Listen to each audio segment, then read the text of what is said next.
থানার যুগ্ম আহ্বায়ক বিন্দু, উপস্থিত ওয়ার্ড সাধারণ সম্পাদক, সভাপতি সাধারণ সম্পাদক বিন্দু ও উপস্থিত অন্যান্য সকল নেতৃবৃন্দকে আসসালামু আলাইকুম। আমরা আজকে প্রায় 16-17 বছর আমরা 5 আগস্টের পরে এলাকায় ঢুকেছি, এর ভিতরে আমরা ঢুকতে পারি না। বিভিন্ন জায়গায় ছিলাম। আমরা প্রোগ্রাম করার ক্ষেত্রে আমরা দেখা গেছে যে 6 মাসের ভিতরে স্থান 3 বার 4 বার চেঞ্জ করতে হয় ঠিক বিভিন্ন জায়গায়। ওই যারাই এই আন্দোলন সংগ্রামে সক্রিয়ভাবে ছিলেন আমরা তাদেরকেও চিনি, আর যারা আওয়ামী লীগ সন্ত্রাসী এই বাহিনীদের সাথে যারা হাতাহাত করে চলেছেন তাদেরকেও আমরা চিনি।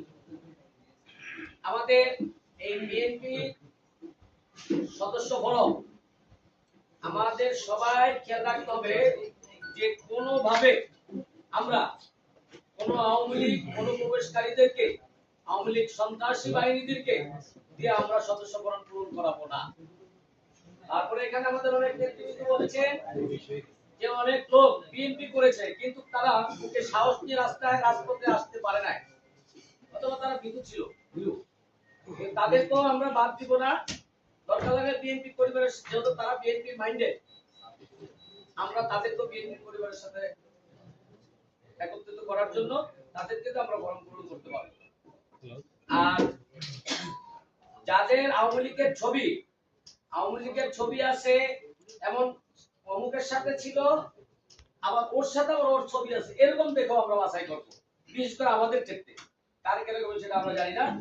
তা আমরা সবাই সতর্ক থাকবো। 5 আগস্টের পরে আমরা কলম অনেক কিছু জানতে পারি না, কুলে উঠতে পারি না, বিদায়ী অনেক আওয়ামী লীগের দর্শকরা আমাদের পাশে দাঁড়িয়ে বিভিন্ন মাধ্যমে ছবি তুলেছে আমাদের সাথে।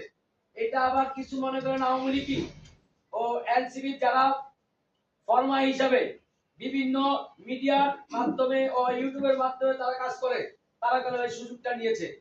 আমরা সামনের থেকে সদস্য ফরম পূরণ করা পর্যন্ত, নির্বাচন পর্যন্ত আমাদের খেয়াল রাখতে হবে কোন আওয়ামী লীগ পন্থী, আওয়ামী লীগ মাইন্ডের, আওয়ামী লীগের দোসর সন্ত্রাসীরা যাতে আমাদের বিএনপির ভিতরে ঢুকতে না পারে।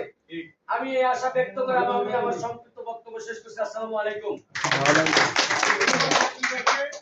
এখন আমাদের মাঝে সংক্ষিপ্ত বক্তব্য রাখবেন 11 নং ওয়ার্ড থেকে নির্বাচিত সভাপতি জনাব আফজাল ভাইকে তার মূল্যবান বক্তব্য রাখার জন্য